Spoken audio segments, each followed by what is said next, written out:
जय हिंद। देखिए नेपाल में क्या क्राइसिस हुआ है उसको समझते हैं और इसका इंडिया पे क्या असर पड़ेगा। इस क्राइसिस का इंटरनल कारण क्या था, एक्सटर्नल कारण क्या था और अचानक ऐसा क्यों हो गया, इसको समझते हैं हम लोग। जेंजी प्रोटेस्ट उसे कहते हैं जो यंग जनरेशन है 1997 से 2012 के बीच में जो जन्म लिया। इन जेंजी प्रोटेस्ट की वजह से पूरा नेपाल जल उठा और एक सत्ता परिवर्तन हो गया। संसद भवन में आग लगा दिया गया।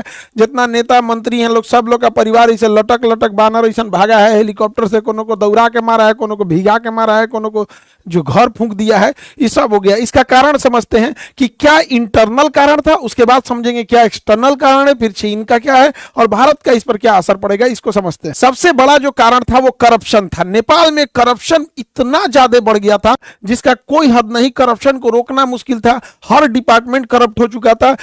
चाइना के सहयोग से जो एयरपोर्ट बन रहा था उसमें 1400 करोड़ का घोटाला हो गया। ललिता निवास में घोटाला हुआ, गिरी बंधु में हो गया 54,000 करोड़ का घोटाला हुआ और ओरिएंटल में हो गया 13,000 करोड़ का घोटाला। कोऑपरेटिव सोसाइटी में इसके लगभग 70,000 करोड़ का घोटाला हुआ। इसका मेडिकल हेल्थ इंफ्रास्ट्रक्चर एकदम पीछे है नेपाल का। एमआरआई और ये जो बड़े बड़े जो ये मशीनें हैं उसकी उपलब्धता एकदम नेपाल में कम है। आर्म्स डील में बरेटा कंपनी से जो आर्म्स जिसका दाम था उससे 4 गुना रेट में दलाली में खरीद के लाया सब। पतंजलि को जो जमीन विवाद हो गया पतंजलि से कर लिया सब। यहाँ पर चाय का गोदाम कमर्शियलाइजेशन के लिए बेच दिया। इतना भयानक करप्शन हुआ और जिस कारण महंगाई बढ़ गई। छोटी सी छोटी चीजों के लिए महंगाई इतनी बढ़ गई थी कि बच्चे जो स्टूडेंट थे जो नॉर्मल ग्रेजुएशन करते थे, बीए बीए सीए लोग, इन लोग को अपनी फीस भरने के लिए पार्ट टाइम जॉब करना पड़ गया। इतनी महंगाई बढ़ गई थी और लोग जॉबलेस हो गए थे। और खाली मतलब एक पुरुष का खाली बेरोजगार इंसान बड़ा खराब जिंदगी होती है। आसमान थूकता है, जमीन गाली देती है, उसको लगता है अपना जीवन बोझ हो गया है। खाली जेब जो होता है ना, ये बड़ा दर्दनाक होता है, बड़ी भारी होता है खाली जेब। तो इससे नेपाल का युवा परेशान था, एकदम परेशान था नेपाल का युवा। नेपाल के युवाओं को विदेश जाकर नौकरी करना पड़ता था, विदेश में आके शेफ का नौकरी। अभी आप भारत में देखिए चाउमीन मोमो, ये लोग ऐसे इंडिया में फेमस है कि नेपाली जो शेफ होते हैं चाउमीन और मोमो बड़ा अच्छा बनाते हैं। यहाँ से बेचारे काम करके विदेशी रेमिटेंस भेजते थे अपने देश में और उन पैसों से नेताओं के बच्चे अयासी करते थे। नेपाल की जो यंग जनरेशन थी, सोचिए कितनी मुसीबत में होगी कि युद्ध के दौरान वो लोग यूक्रेन से लड़ने के लिए रसिया में भर्ती हो गए और रूस ने उन्हें 20-25 दिन की ट्रेनिंग दिया, हथियार थमा के भेज दिया यूक्रेन से लड़ने के लिए और वहां वो लोग शहीद हो गए थे। उनका घर परिवार उजड़ गया। इतना भयानक वहां बेरोजगारी का आलम था। अब इनमें होता क्या है, वहां पे जैसे 2008 में राजतंत्र, राजा को हटा के लोकतंत्र जब बना था तो यहाँ कुछ ही पार्टियों का दबदबा था। नेपाली कम्युनिस्ट पार्टी हो गया, नेपाली कांग्रेस हो गया, यहाँ पे जनता संवादी पार्टी हो गया, इंडिपेंडेंट हो गया, सब ये कई ठो थे सब यहाँ पे। लेकिन ये 3 लोगों देखिए ये आदला बदली करते रहते थे सब। पहले ओली बना 18 में, फिर देहुआ बना 21 में, फिर प्रचंड बना 22 में, फिर अबुढ़वा बन गया 24 में। इतना ऐसे ऐसे हो रहा था यार नेपाल में, ऐसे यहाँ से यहाँ इस तरह से इन लोग का सत्ता परिवर्तन मैंने पारा पारी खेल रहा है। एबेरी हम, एबेरी तुम, एबेरी हम। यहाँ पे जनता परेशान हो गई, सारा गठबंधन कर ले रहा था सब। कब किससे गठबंधन कर लेगा पता ही नहीं चलेगा। ये उसको गरियाएगा, उसको गरियाएगा, फिर गठबंधन करके सरकार बना लेगा। तो इससे पूरी पब्लिक परेशान हो गई थी। और इनके भैया सबसे बड़का कारण ये नमूने बने हैं सब। नेताओं के बच्चे इतने बेवकूफी किया है सब, जाके टिकटॉक पर, इंस्टाग्राम पर अपनी लग्जरी लाइफ जीने लगे सब, विदेश में घूमने लगे सब, पार्टी कर रहा है सब। यहाँ देखिए ये कहाँ घूम रहा है, यहाँ पर ईशांतरा अंडरवियर पहन लेगी, पैंट पहन ले, पते नहीं चल रहा है कि यहाँ पे इो कोनो के होगवे करेगी। यही सब नौटंकी किया से देखिए। इन्हीं सबको देख देख के पब्लिक पगला गई कि जो हम लोग को खाए को नहीं है, इन सब का इतना बड़का बंगला, इतनी बड़ी होटल, आग लगा दिया सब। हाय देखिए लुई विटॉन का, गुची का, ये सब खरीदा है। लुई विटॉन का एगो मफलर आता है 60,000 रुपए का, 3-3 लाख का कपड़ा आता है लुई विटॉन का। हाय तो पूरा सजले है इस ससुरा लुई विटॉन से। एकरा हैरी पॉटर अब्बा गइलो तो लदा के इसी सबको पीटा यहाँ पे के बाप को दौड़ा दौड़ा मारा है ये बेचारा के। और दिखावा हैरी पॉटर यहाँ देखा, यहाँ पे तोरा अब्बा पिटा के भागा है यहाँ पे, इसी सब के वजह से हुआ है। अब होगा क्यों नहीं, नेपाल की पब्लिक की हालत ऐसे है, नेपाल की पब्लिक इस तरह से। आप इनको देखिए, भारत के नेताओं से सीखना चाहिए नेपाल के नेताओं को। भारत के नेताओं का 2 चाल समझिए।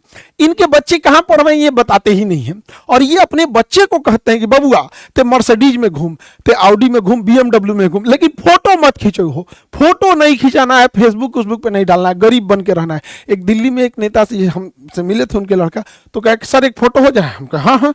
तो ऐसे कहा कि रुकिए सर, शर्टवा मोड़ लेते हैं, रोलेक्स की घड़ी है, दिख जाएगा तो पब्लिक क्या कहेगी। ये भारत के नेताओं का है। और दूसरा, इनके बाल बच्चे तो ऐसे हैं, ट्रेनिंग दिया गया है, और ये ससुरे कुर्ता पहन लेते हैं सब। अब कुर्ता में बुझेबे नहीं करता, कुर्ता 1 लाख का है कि 5,000 का है, कुर्ता तो नॉर्मल दिखता है। तो इनका कुर्ता स्ट्रेटजी है।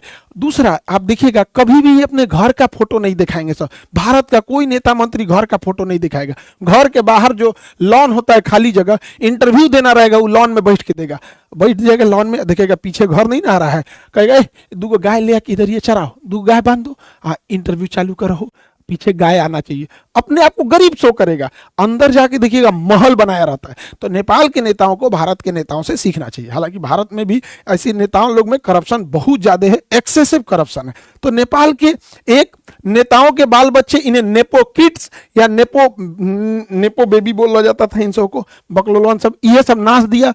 तो ये नेताओं के लोगों की लग्जरी लाइफ थी, और ये नेपाल के गरीब लोगों की थी। सोशल मीडिया पे इन नेताओं के इस रवैये को लोगों ने बढ़ चढ़ कर शेयर किया कि इन्होंने करप्शन के पैसे से विदेश में पढ़ रहे हैं, विदेश में घूम रहे हैं, विदेश में पार्टी कर रहे हैं, इनका इतना बढ़िया बढ़िया मकान है यहाँ पे। तो सोशल मीडिया पे ट्रेंड होने लगा, सोशल मीडिया इस पर तूल पकड़ने लगा, लोग बोलने लगे सोशल मीडिया पे। अब नेपाली सरकार ने सोशल मीडिया वालों से कहा कि आप इस पे ग्रीवांस ऑफिसर नियुक्त करो। उन्होंने नहीं नियुक्त किया तो 1 हफ्ता का वार्निंग दिया, और नहीं पूरा किए तो इस सब ने बैन कर दिया। जब बैन किया सोशल मीडिया को, तो जब सोशल मीडिया बैन हो गई, टिकटॉक को छोड़ के सबको बैन कर दिया, क्योंकि टिकटॉक ने अपना ग्रीवांस अधिकारी नियुक्त कर दिया था। लेकिन इन लोगों को लगा कि टिकटॉक चाइना का है, उसको बैन नहीं किया, टिकटॉक पे बैन नहीं किया, बस उसी पे लोगों ने डेट डिसाइड किया कि इस दिन चलना है नेपाल पे, धावा बोलना है, और पूरा भीड़ लगा दिया। इन लोगों का कहना था करप्शन को बैन करो, सोशल मीडिया को नहीं। Ban corruption, not social media. क्योंकि सोशल मीडिया को बैन क्यों करेंगे? क्योंकि ये यंग जनरेशन है, स्टूडेंट है, स्टूडेंट्स बेचारे प्रोटेस्ट करने आए थे, एक बड़ी संख्या में स्टूडेंट प्रोटेस्ट करने आए थे। उनका कहना है कि भैया सोशल मीडिया केवल रील देखने के लिए थोड़ी है। इस सोशल मीडिया पे वीडियो कॉन्फ्रेंसिंग होती है, बहुत सारी मीटिंग हो जाती है, बहुत सारे बिजनेस सोशल मीडिया पे चलते हैं, मार्केटिंग होती है, इस पे एडवर्टाइजमेंट चलते रहते हैं। आजकल नेपाल में बहुत सारे लोग विदेश में काम करते हैं, तो विदेश में नॉर्मल नंबर नहीं लगता है, तो लोग व्हाट्सएप कॉल कर लेते हैं, ये इसमें दिक्कत आने लगा। बहुत सारे लोग नेपाल में क्लास करते हैं, उनके भी वहाँ के टीचर होंगे लोग, वो लोग पढ़ाते होंगे अपना अपना वहाँ पे, तो सारी चीजें बाधित हो गई। इसी को लेकर प्रोटेस्ट हो गया। प्रोटेस्ट बहुत बड़ी संख्या में था। यहाँ पे अगर ध्यान देंगे तो यहाँ पुलिस इनको रोक रही थी, तब तक ससुरा किसी ने आदेश दिया ऊपर से, प्रधानमंत्री के यहाँ से, कि इनको गोली मारो। और जानते हैं इन्होंने क्या किया? एकदम माथा पे गोली मारे हैं सब।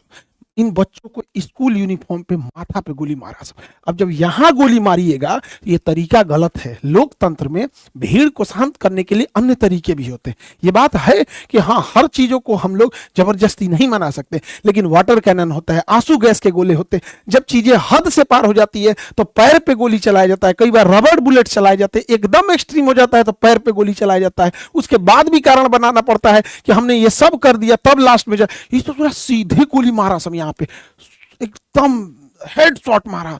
इसके वजह से जो लोग प्रोटेस्ट में नहीं भी उतरे थे वो सब के सब लोग प्रोटेस्ट में उतर गए और कहें अब की बार तो ओली सरकार को उजाड़ देना है, करप्शन को खत्म ही कर देना है। लोगों ने ऑफिसेस तोड़ दिए, सब जगह तहस नहस कर दिया, संसद भवन को आग लगा दिया, कहा कि चट्टा यहीं से बैठ के करप्शन करता है सब, और यहां से नेताओं को इसे लदा लदा भागना पड़ा है। और समय रहते ये लोग ईमानदारी से काम किए रहते तो आज ये नौबत नहीं आई रहती। नेपाल से ये लोग भाग गए हैं, किसी को डुबा के मारा, लसरा के मारा, मूड़ी फोड़ दिया, कपार फोड़ दिया, को जिंदा जला दिया। ये सब पूरी तरह से नेपाल को तबाह तबाह कर दिया।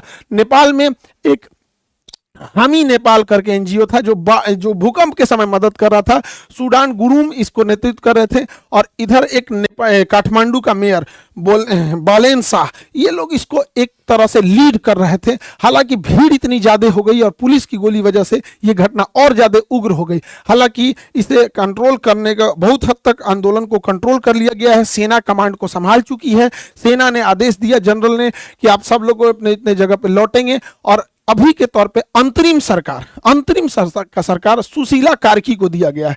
जिस तरह बांग्लादेश में दिया गया वहां पर यूनुस खान को, उसी तरह दिया गया यहाँ सुशीला कार्की को। ये भारत के बीएचयू यूनिवर्सिटी से पढ़ी थी, वहां पर चीफ जस्टिस रही, पहली महिला मुख्य न्यायाधीश रही। अभी इनके हाथों में अंतरिम सरकार है, बाद में ये लोग इलेक्शन करेंगे। अब ये खुद ही कंफ्यूजन में है कि राजशाही नहीं था कि इलेक्शन कराया जाए, एकदम परेशान है लोग। नेपाल की स्थिति एकदम गड़बड़ है।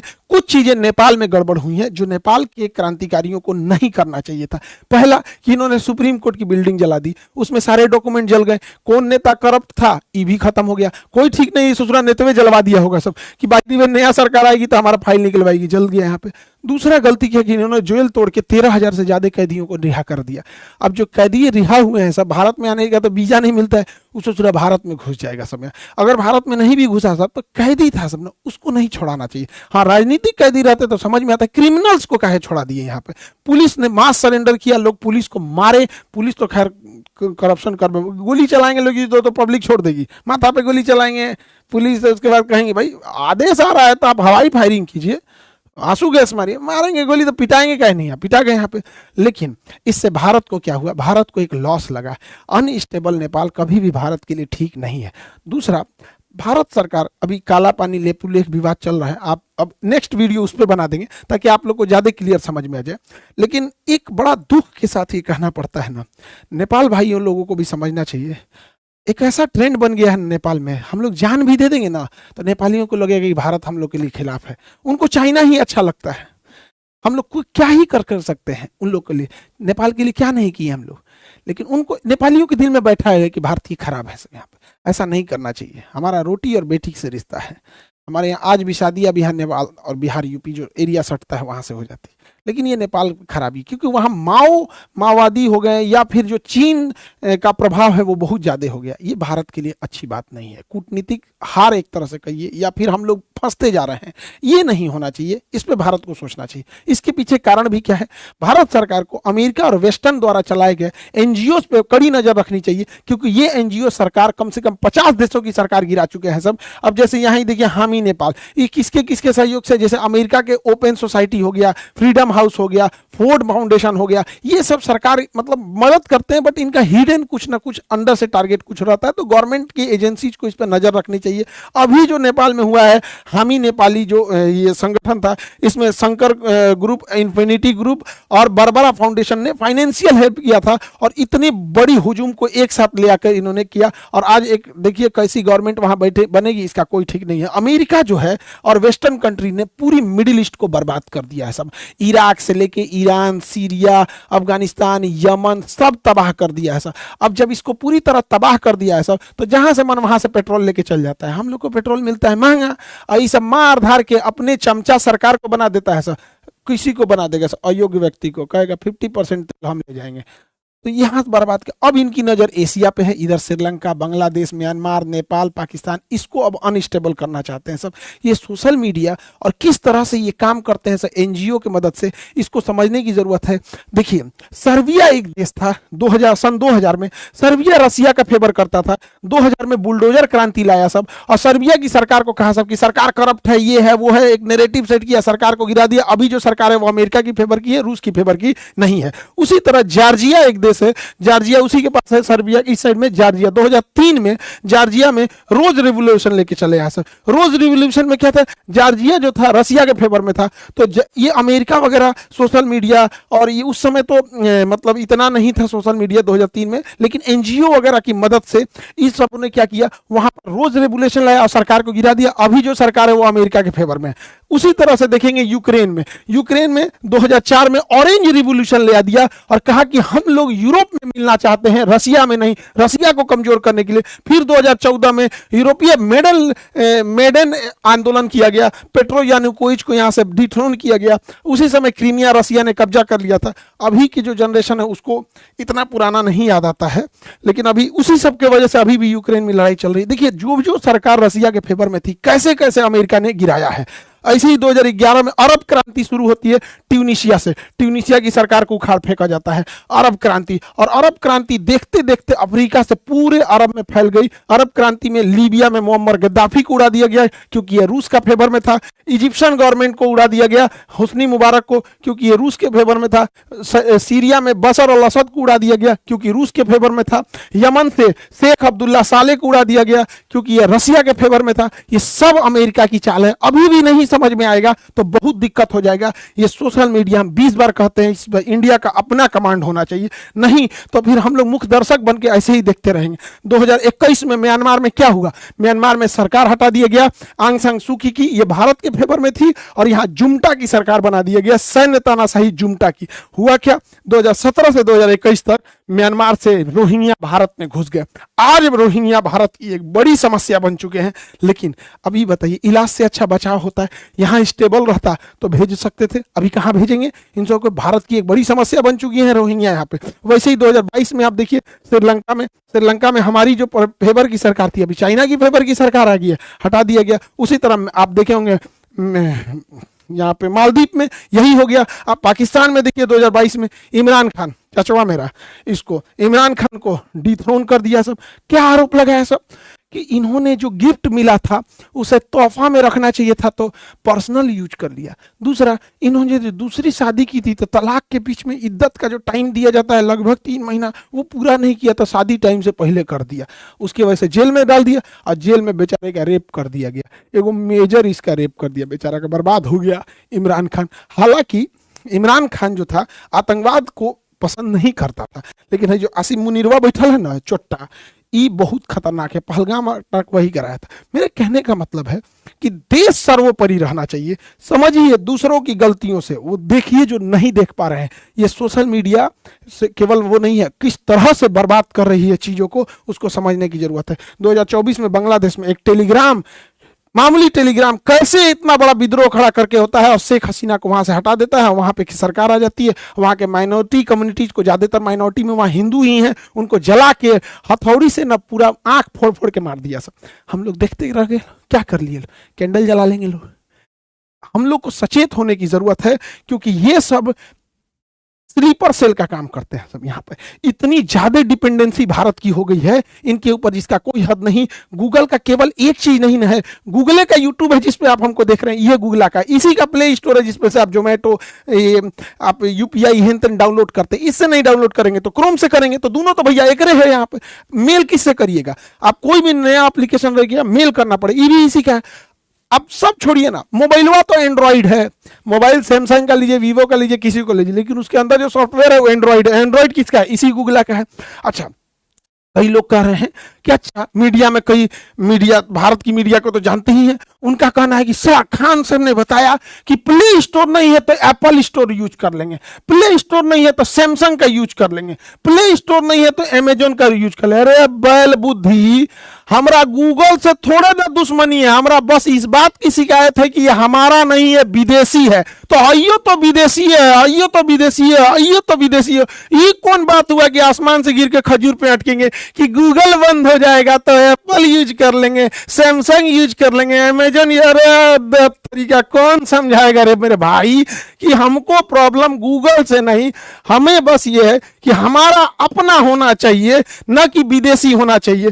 जब बैल बुद्धि मीडिया को क्या समझाएं हम। यहाँ पे जीमेल के जगह हमें अपना मेल यूज करना चाहिए, भारत मेल, भारत मेल। तो मीडिया के कुछ बंधु ये कह रहे हैं कि जीमेल की जगह भारत मेल लोग अपनाएंगे। क्यों नहीं अपनाएंगे? तो होना चाहिए, उतनी सोच होनी चाहिए। हम भारत मेल लाएं, जितनी भी योजनाएं हैं भारत सरकार की, चाहे वो जनधन योजना हो, चाहे वो राशन योजना हो, खाद बांटना हो, एलपीजी सिलेंडर बांटना हो, उसका ओटीपी मेल, जीमेल पे ना जाके भारत मेल पे जाएगा। वोटर कार्ड का वेरिफिकेशन भारत मेल पे जाएगा। आधार कार्ड का वेरिफिकेशन गूगल जीमेल पे ना जाके भारत मेल पे जाएगा। इनकम टैक्स, जीएसटी, टीडीएस, ये सबका कहां जाएगा? भारत मेल पे जाएगा। मजबूरी बनेगी लोगों को जीमेल के साथ साथ भारत मेल भी रखना। एफआईआर, कोर्ट, जितने बच्चे एग्जाम दे रहे हैं, एग्जाम का फॉर्म भारत मेल पे लिखा जाएगा, उनका एडमिट कार्ड भारत मेल पे होगा। तो इससे होगा क्या? लोग आने वाले 4-5 सालों में गूगल मेल, जीमेल के साथ साथ भारत मेल भी रखेंगे। तो पहले पैरेलल रखना चालू किएंगे, उसके बाद धीरे धीरे शिफ्ट कर देंगे। सोच होनी चाहिए। अब हाथ पे हाथ रख के रहेंगे, अरे नहीं हम ऐसा नहीं करेंगे। अरे भैया, मोदी जी ने एक बार बोल दिया था मालदीप ना जाके लक्षद्वीप जाओ, मालदीप की अर्थव्यवस्था हिल गई थी। मोदी जी ने एक बार बोला था थाली बजाओ, पूरा देश थाली बजा दिया था। तो पूरा देश जीमेल की जगह पे इसके नहीं शिफ्ट होगा? उतना होना चाहिए। अजीब हाल है भैया। देश प्रेम बड़ा होता है, सरकार प्रेम नहीं, दोनों में अंतर होता है यहाँ पर। तो देश सर्वोपरि होना चाहिए। हमारा झुकाव जाति धर्म राजनीति पार्टी से ऊपर उठ के हमारा झुकाव देश के प्रति होना चाहिए। हम यहाँ भी कहते हैं कि हमारा खुद का एप्लीकेशन है खान ग्लोबल स्टडी, जिसपे 15 मिलियन बच्चे पढ़ते हैं। एप्लीकेशन, यूट्यूब नहीं, एप्लीकेशन। वो एप्लीकेशन प्ले स्टोर पे। यदि भारत सरकार अपना भारत प्ले स्टोर बनाती है, हम पहले शिक्षक होंगे कि हम इस 15 मिलियन को छोड़कर उस पे चले जाएंगे, क्योंकि यह हमेशा हम लोगों को ब्लैकमेल करता है कि 30% एक्स्ट्रा चार्ज लेंगे। पूरे भारत के शिक्षकों से कहते हैं कि आप लोग बताइए, क्या इस बात का यह धमकी नहीं देता है गूगल? हम लोग इसको छोड़ेंगे, ये हमारी जिम्मेदारी होती है, देश के प्रति हमारी जिम्मेदारी होती है। आज 25 मिलियन सब्सक्राइबर हैं यूट्यूब पर, लेकिन ये डायमंड प्ले बटन आया था ना, हम कभी दिखाए नहीं। सभी लोग को धन्यवाद हाथ जोड़कर जो आप लोगों ने 25 मिलियन बनाया और विश्व का सबसे बड़ा एजुकेशन चैनल बनाया। लेकिन जब ये डायमंड प्ले बटन आया ना, इतना खुशी होता। अगर इसके बीच में अगर भारत का रहता तो अशोक चक्र बना रहता, अशोक स्तंभ बना रहता। जब मेरा 1 मिलियन हुए थे ना, तो गोल्डन प्ले बटन आया था। तो पापा को हम दिखाए ना, तो पापा बोले कि कितना अच्छा रहता, इस पे तिरंगा बना रहता, ये विदेश का है। तो पिताजी बोले थे कि हमारी आवाज़ कोई नहीं सुनेगा, तुम अगर इस लायक हो जाना ना तो आवाज़ जरूर उठाना। ये मत कहना कि तुम भूल जाओ कि तुम्हें सुविधा मिल रहा है। आवाज़ जरूर उठाना कि एक भारत का अपना होना चाहिए। वरना हमको देश प्रेम है तभी हम यूट्यूब पे खड़ा होकर कह रहे हैं कि यूट्यूब की जगह भारत का होना चाहिए। वरना 25 मिलियन को तो बहुत पैसा देता है यूट्यूब, क्या जरूरत रहती है? तो सरकार प्रेम और देश प्रेम दोनों में अंतर होता है। हम स्वयं कहते हैं कि भारत का रहता तो बहुत ज्यादा खुशी होती। आज नहीं होगा, 10 दिन बाद होगा, 10 साल लगेंगे, 20 साल लगेंगे, लेकिन अगर हम शुरू ही नहीं करेंगे तो कभी मंजिल पे नहीं पाएंगे। मंजिल मिले या ना मिले ये मुकद्दर की बात है, लेकिन हम कोशिश ना करें ये गलत बात है। तो ये देश प्रेम हम इसीलिए कहते हैं, वरना 25 मिलियन पे तो बहुतों सुविधाएं मिलती रहती हैं यहाँ पर। लेकिन जो देश प्रेम है, जो इस ये हम कभी आप लोग को दिखाए हैं, ये रखा हुआ है हमारे यहाँ। बस यहाँ एक तो तिरंगा झंडा बना देता ना इस डायमंड प्ले बटन पे, 4 चांद लग जाता इस डायमंड प्ले बटन पे। लेकिन क्या कीजिएगा, कुछ दिन होगा कोई ना कोई लोग कहेगा, मीडिया वाला कह रहा है कि खान सर पागल हो गए यहाँ पे, अपन गूगल और यूट्यूब बनाने के लिए कह रहे हैं। कभी ना कभी तो सुनेंगे। मोदी जी से उम्मीद है कि जरूर करेंगे, नहीं तो देश को अनस्टेबल कर देंगे सब। ये सब विदेश वाले सब, इन पर कभी भरोसा नहीं करेंगे। भैया, आज से 3 साल 4 साल पहले भी हम क्लास में बोले थे कि 2000 का नोट जो आया है ये गलत डिसीजन है, इसको चेंज करेगी सरकार, मजबूरी हो जाएगी चेंज करना। कल से लाल वाला नोट नहीं चलेगा, 2000 वाला को साइड कर रहे हैं। 2000 के नोट को गवर्नमेंट की लानी मजबूरी थी, क्योंकि अचानक नोट बंद हुआ, मार्केट में पैसा देना था, छोटा नोट छापने में टाइम लगता है, इसलिए पहले उस सप्लाई को पूरा करने के लिए 2000 दिया गया। सप्लाई, अब जब सप्लाई पूरा हो गया, अब बैंक वाला धीरे धीरे उसको रखते जा रहा है। अब आपके एटीएम से 2000 का नहीं निकलता होगा, निकलता है, रेयर हो गया है। अब 2000 बहुत कम मिल रहा होगा, धीरे धीरे उसको साइड कर दिया जाएगा। और क्या हो जाएगा, 500। करप्शन कम करने के लिए मैक्सिमम नोट 100 रुपए का ही होना चाहिए। समझा गया कि नहीं? क्या अब तक जाओ तो किसी को 10 लाख घूस देने बोरा में लेके, 10 लाख रुपया 100 का नोट हो गया तो कहां ले जाएंगे बोरा? आप देख लीजिए आज चेंज हो गया कि नहीं। वैसे ही हम कहते हैं कि एक दिन इस गूगला को भी बदला जाएगा, और वह दिन आएगा जब भारत अपना सर्च इंजन बनाएगा, हम अपना प्ले स्टोर बनाएंगे, हम अपना भारत मेल बनाएंगे। उस दिन का भी इंतजार रहेगा। और अगला बैच आप लोग का बीपीएससी का है, जो 23 सितंबर को आ रहा है, और 99 रुपए का इंडियन मैप। बाबू लोग, अगर जीएस पढ़ना है तो मैप बहुत जरूरी है पढ़ना। अब महज 99 में, इस 99 में हम 30% सरकार को इनकम टैक्स देंगे, लेकिन फिर कहते हैं कि हमसे आप इनकम टैक्स लीजिए, लेकिन बच्चों से लिया जाने वाला 18% जीएसटी प्लीज छोड़ दीजिए। हमें अपना स्वार्थ रहता तो हम कहते हैं कि इनकम टैक्स मत लीजिए, लेकिन हम कहते हैं आप लीजिए, लेकिन बच्चों का प्लीज। अभी 99 रुपया में आप 18% जीएसटी लेंगे, बचवा सबको अफसोस लगता है। क्या बाकी आपकी मर्जी। आई होप आपको ये टॉपिक समझ में आया होगा। अब इसके बाद लेपुलेख, काला पानी और नेपाल का नक्शा का क्या विवाद है रहा है उसको समझा देंगे। फ्रांस का भी पिटाया है सब नेता, अमेरिका में को गोली मार दिया, इसको नेक्स्ट क्लास में समझा देंगे। मिलेंगे नेक्स्ट क्लास में। जय हिंद।